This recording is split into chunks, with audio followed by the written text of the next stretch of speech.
Hello friends, आज हम देखने वाले हैं 12th क्लास फिजिक्स में चैप्टर नंबर 1 है और विद्युत आवेश तथा क्षेत्र। उसमें जितने भी छोटे क्वेश्चन हैं वो देखेंगे आज हम। तो चलो देखते हैं। इसमें पहला क्वेश्चन है कि दो आवेशों के मध्य बल है वो F है। यदि उनके मध्य की दूरी को 3 गुना कर दी जाए तब आवेशों के मध्य बल होगा। तो ये हम इस सूत्र से निकाल देंगे F बराबर K Q1Q2/r²।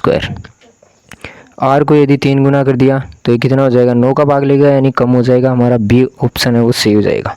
क्वेश्चन नंबर 2 है, एक घन के अंदर प्लस माइनस क्यों आवेशों वाले दो द्विध्रुव क्या होते हैं जिन पर परिमाण तो समान होता है आवेशों का लेकिन प्रकृति अलग होती है, इसलिए जो घन के अंदर है वो कुल आवेश कितना हो जाएगा, 0। तो कुल आवेश 0 होगा तो कुल फ्लक्स भी क्या हो जाएगा, 0 हो जाएगा। ठीक है। फिर तीसरा नंबर क्वेश्चन है कि एक इलेक्ट्रॉन व प्रोटॉन एक एंगस्ट्रॉन दूरी पर स्थित हैं तो निकाय का द्विध्रुवागुण का सूत्र होता है P बराबर Q, एक आवेश का परिमाण इंटू बीच की दूरी। परिमाण का आवेश है हमारे पास 1.6 गुणा 10⁻⁻19 कूलम और बीच की दूरी एक एंगस्ट्रॉन बोले तो 10⁻10 मीटर। तो इसको गुणा करेंगे तो क्या हो जाएगा, ऑप्शन नंबर सी सही हो जाएगा हमारा। ठीक है। फिर क्वेश्चन नंबर 4 देखते हैं आगे। क्वेश्चन नंबर 4 है हमारे पास कि विद्युत क्षेत्र की तीव्रता का मात्रक। तो विद्युत क्षेत्र की तीव्रता का सूत्र होता है E बराबर F/Q0, तो N/कूलम। क्वेश्चन नंबर 5 है, यदि दो आवेशों के मध्य कांच की प्लेट रख दी जाए तो उनके मध्य विद्युत बल पूर्व की तुलना में, तो हमें पता है निर्वात में विद्युत बल क्या होता है, ज़्यादा होता है माध्यम की तुलना में। तो क्या हो जाएगा, प्लेट रख देंगे तो विद्युत बल कम हो जाएगा। अगला क्वेश्चन है, एक विद्युत द्विध्रुव को समरूप विद्युत क्षेत्र में रखने पर उस पर निम्न में से कार्यरत है। यदि द्विध्रुव को समरूप विद्युत क्षेत्र में रखेंगे तो ओनली फॉर उस पर क्या करेगा, बल आघूर्ण कार्य करेगा। तो ए ऑप्शन सही हो जाएगा। ठीक है। फिर अगला क्वेश्चन है, एक साबुन के बुलबुले को ऋणावेशित करने पर उसकी त्रिज्या, तो साबुन के बुलबुले को ऋणावेशित करेंगे तो उसकी त्रिज्या है वो बढ़ जाएगी। ठीक। अगला 8 नंबर क्वेश्चन है, किसी वर्ग के चारों कोनों पर समान परिमाण के सहजातीय आवेश स्थित हैं।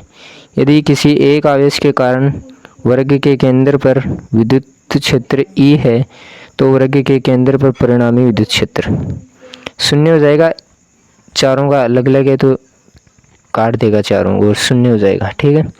नौका है, एक गोले में क्यों आवेश स्थित है तथा उससे निर्गत विद्युत फ्लक्स Q/ε0 है। इस गोले की त्रिज्या आधी करने में निर्गत विद्युत फ्लक्स का मान परिवर्तित होगा। तो क्या होगा, पहले से 4 गुना हो जाएगा या पहले से 1/4 हो जाएगा, पहले से आधा, तो ये अपरिवर्तित रहेगा।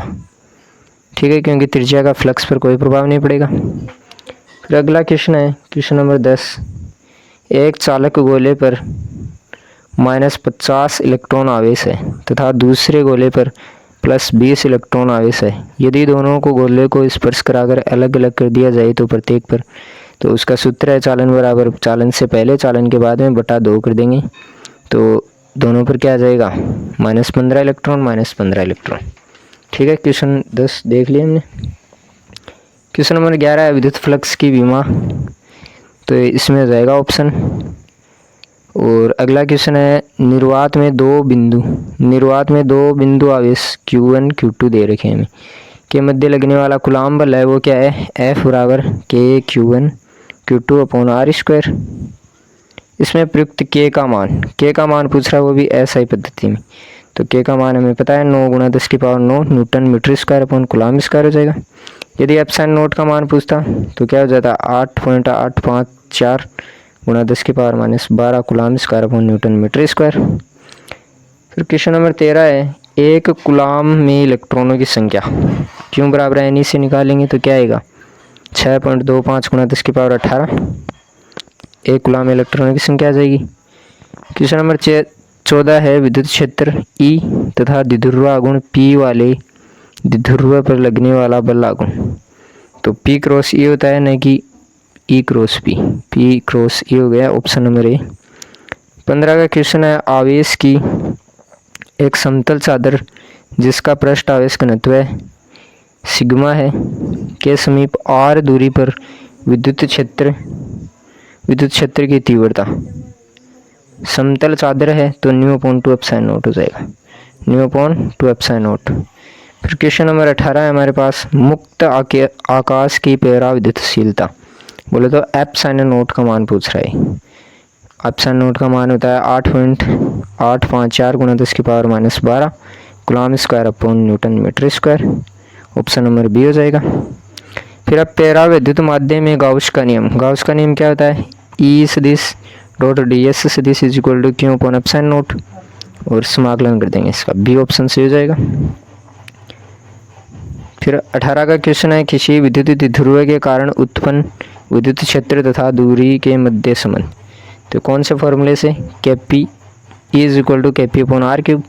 तो E है वो क्या है? 1/r³ के समानुपाती हो जाएगा। ठीक है, 19 नंबर क्वेश्चन है हमारे पास कि बिंदु आवेश के कारण उत्पन्न विद्युत क्षेत्र E तथा इससे दूरी में संबंध के मध्य ग्राफ। तो ग्राफ जाएगा ये, ऐसा बनेगा, बी ऑप्शन से हो जाएगा। क्वेश्चन नंबर 20 है, एक क्वांटम आवेश का मान होता है। तो एक क्वांटम आवेश का मान होता है 1.6 × 10⁻19 कूलम। ठीक है, 20 क्वेश्चन MCQ देख लिए हमने। अब देखेंगे हम रिक्त स्थान। रिक्त स्थान है पहला कि सजातीय आवेशों में, तो सजातीय आवेश होंगे प्लस में प्रतिकर्षण होगा तथा विजातीय आवेशों में आकर्षण होगा। यदि Q1 Q2 का मान है वो 0 से बड़ा, बोलो तो दोनों धनावेशित हैं। यदि एक धनावेशित एक ऋणावेशित होगा तो 0 से छोटा हो जाएगा, दोनों धनावेशित हैं, इसलिए दोनों आवेशों के मध्य प्रतिकर्षण लगेगा।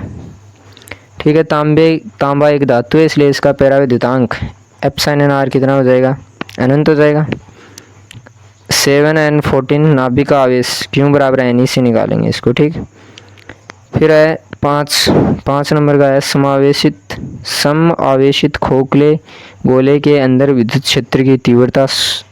तो समावेश समान रूप से आवेशित है तो 0 हो जाएगी विद्युत क्षेत्र की तीव्रता उसके अंदर पूछे तो 0 हो जाएगी, क्योंकि कुल आवेश अंदर क्या है? 0 है। फिर क्वेश्चन नंबर 6, विद्युत द्विध्रुव एक सदिश राशि होती है। विद्युत द्विध्रुव आघूर्ण होता है P सदिश, उसकी वो एक सदिश राशि है जिसकी दिशा पूछी है। दिशा क्या होती है? -Q से +Q। ठीक है, 7 नंबर है, किसी माध्यम का पराविद्युतांक। तो जो पराविद्युतांक होता है वो ताप पर निर्भर करता है, तो ताप आ जाएगा इसमें। 8 का क्वेश्चन है, किसी क्षेत्र में रखे प्रति एकांक धनावेश पर लगने वाला बल। प्रति एकांक धनावेश पर लगने वाला बल, तो ये किसका सूत्र हो जाएगा? विद्युत क्षेत्र की तीव्रता हो जाएगी। स्थिर आवेश के द्वारा, तो स्थिर आवेश के द्वारा ओनली फॉर विद्युत क्षेत्र उत्पन्न होता है, और जबकि गतिशील आवेश के द्वारा विद्युत क्षेत्र तथा चुंबकीय क्षेत्र दोनों उत्पन्न होते हैं। क्वेश्चन नंबर 10 है, किसी विद्युत द्विध्रुव पर नेट आवेश, विद्युत द्विध्रुव पर कुल आवेश कितना होता है? 0 होता है, 1 प्लस होता है, 1 माइनस होता है, तो कुल होता है 0। फिर CO2 का अणु द्विध्रुव आघूर्ण। CO2 का अणु द्विध्रुव है, CO2 अणु है, उसका द्विध्रुव आघूर्ण क्या होगा? 0 होगा, क्योंकि अध्रुवीय है। फिर 12 का क्वेश्चन, विद्युत आवेश का सबसे बड़ा मात्रक तो फैराडे होता है, लेकिन CGS पद्धति का मात्रक पूछा है में तो ESE हो जाएगा। आवेश का सबसे बड़ा मात्रक फैराडे हो गया। समरूप आवेशित चालक गोले के कारण अनंत पर तथा केंद्र पर विद्युत क्षेत्र की तीव्रता 0 होती है। एक तो अनंत पर विद्युत क्षेत्र की तीव्रता 0 होगी, एक केंद्र पर 0 होगी। फिर क्वेश्चन नंबर 15 है, विद्युत क्षेत्र की विमा। तो ये फॉर्मूले से हम लिख लेंगे। ठीक है, ये हो गया हमारे MCQ और छोटे क्वेश्चन जितने भी थे इसमें। और आपको ऐसे ही बड़े क्वेश्चन चाहिए तो आप कमेंट में बता दें, आपको बड़े क्वेश्चन भी इसमें जो बनते हैं वो बता दिए जाएंगे। ठीक है, तो मिलते हैं अगले वीडियो में। अगले वीडियो में हम अगले पार्ट के देखेंगे, सभी शॉर्ट क्वेश्चन हैं जो भी।